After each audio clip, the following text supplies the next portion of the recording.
Good morning mga kalapatid, kung nga pala si Michael Malabanan, Pigeon Puncher na silang Cavite. Yun, syempre bago natin ulit simulan tong video to, sir, maraming salamat sa pag-unlock na mga pag-loop visit sa'yo.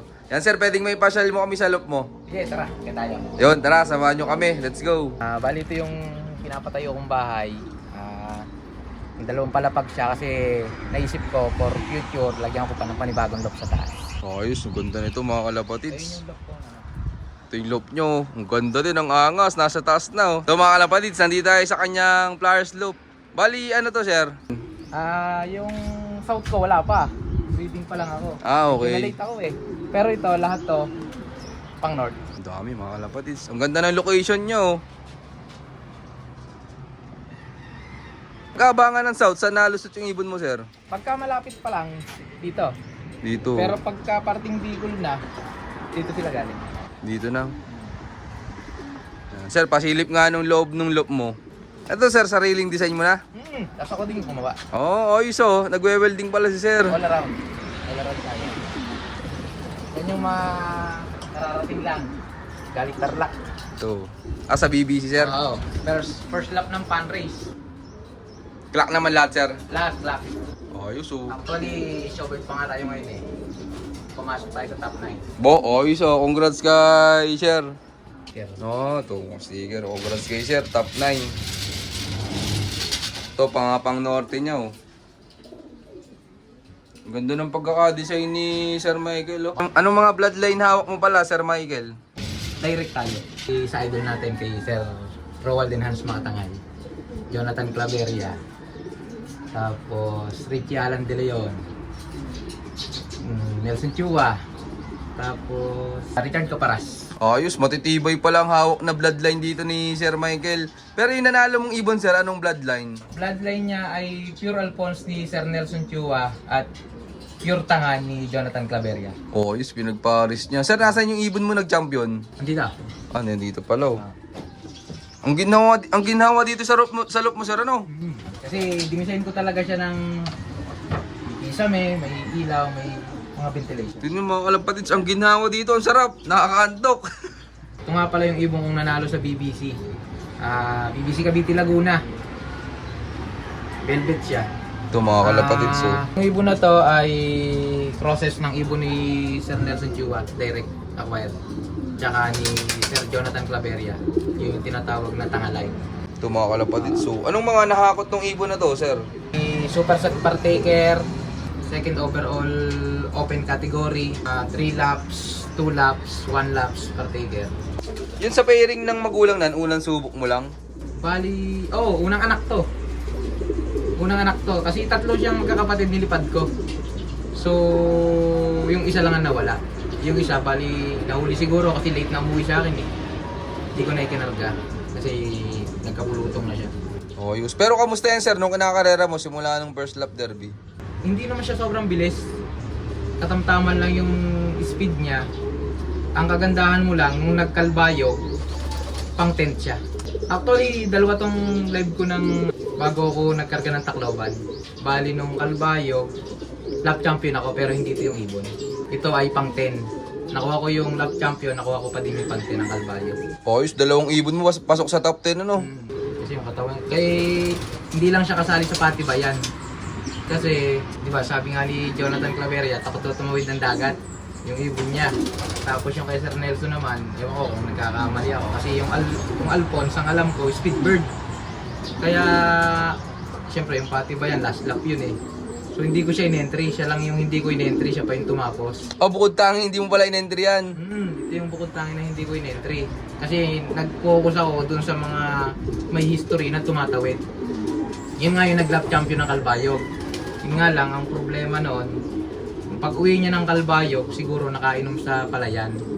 Pagdating niya dito, pinakain ko siya. Nung kinaumagahan, sinusuka niya yung kinakain niya.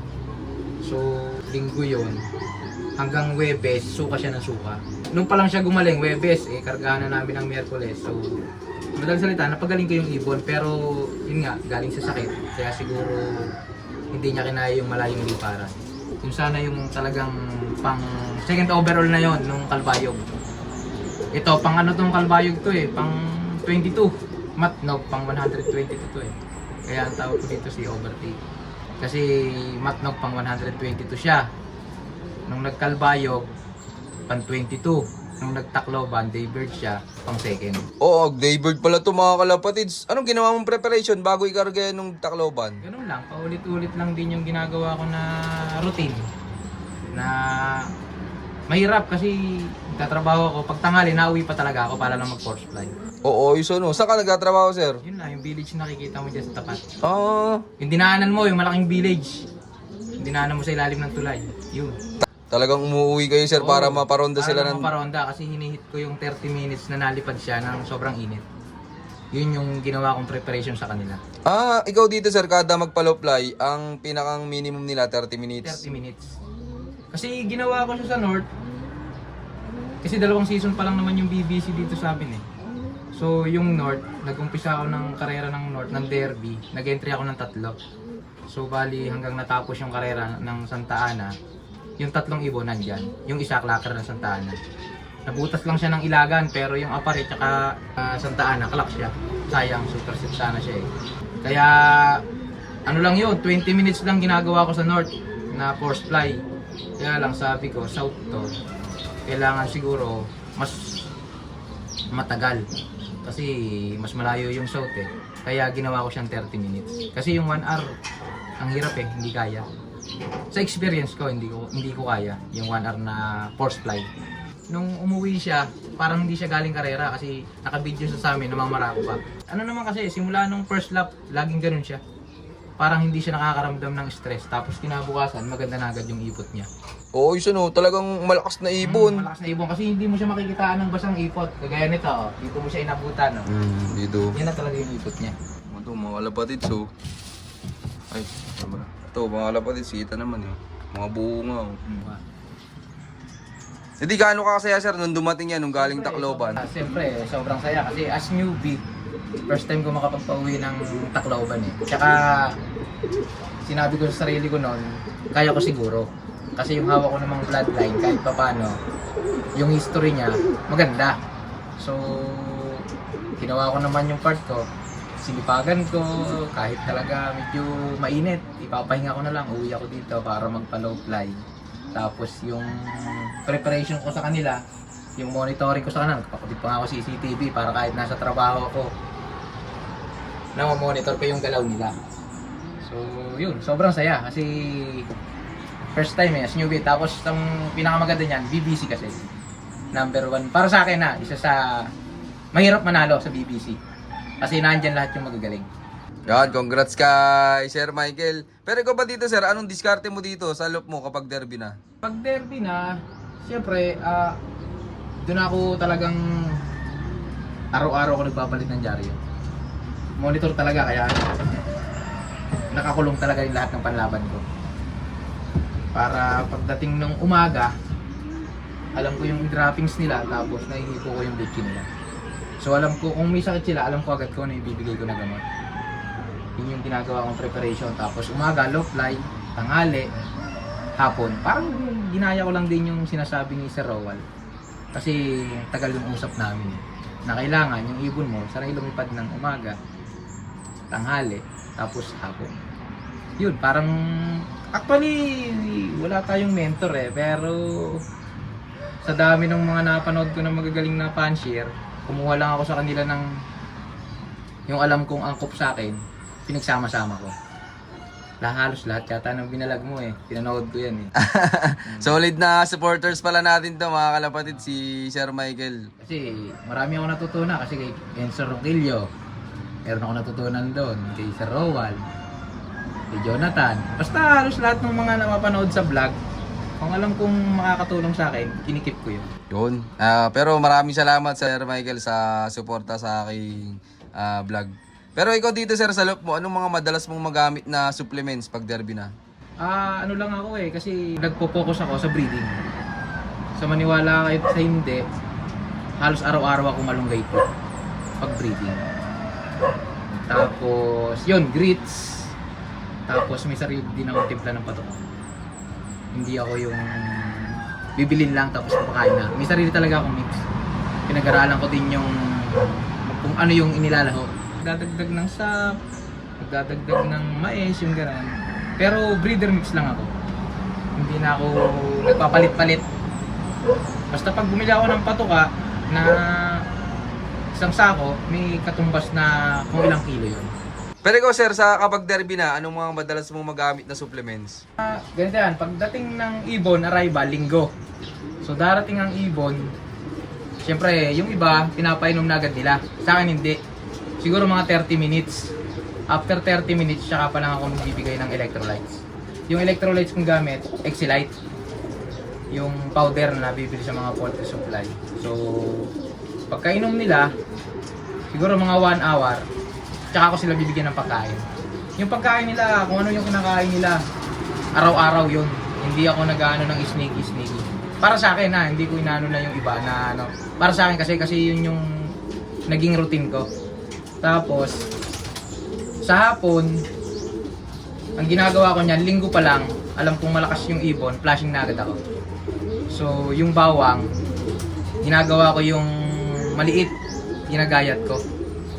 Kasi laki lang siya ng digestion, yung victory na digestion.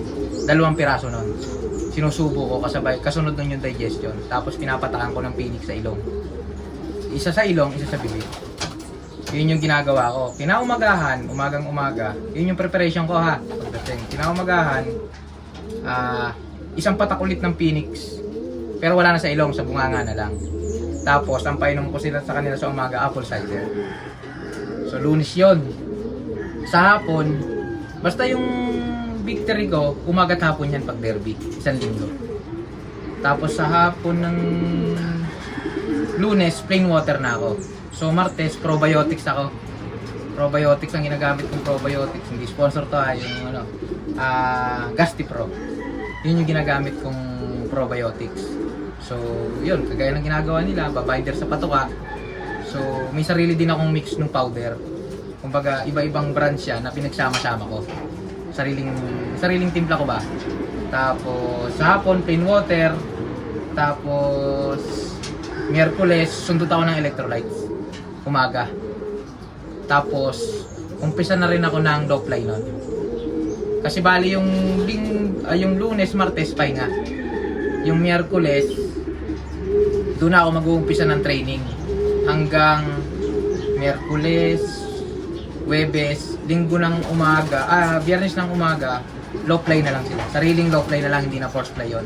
Pero yung Miyerkules at saka Huwebes, force fly. Yung umagang-umaga ng Biyernes, kasi basketing na yun eh, ng hapon. So, usang lipad lang nila. Pag bumaba sila, pasok na. Bago ikarga, sinusubukan ko siya ng 2 pirasong victory pills. Tapos, yung B-pollen. Isang buo.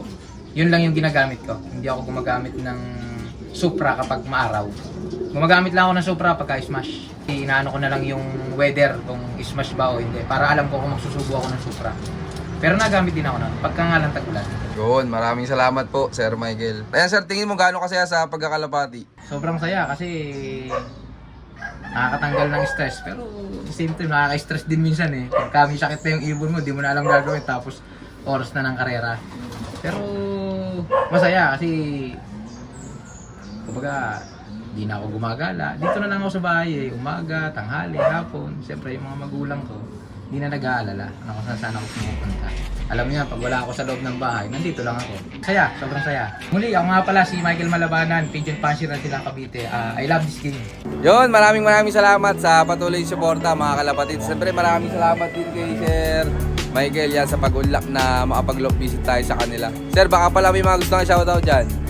Shoutout nga pala dun sa mga nabilang ko ng ibon. Kay Sir Rowald Dinans Makatangay, kay Dahi ni Adan, kay Boss Nelson Chua, kay Jonathan. Thank you kasi bigyan mo ako ng magandang linyada. Tsaka shoutout din dun sa coordinator namin ng Silang, kay Jeyo, tsaka lahat ng team Silang. Shoutout sa inyo lahat at syempre shoutout din sa lahat ng mga patuloy na sumusuporta dyan at abangan nyo pa yung mga susunod kong follow-up visit sa iyo na keep watching and God bless you all. Thank you.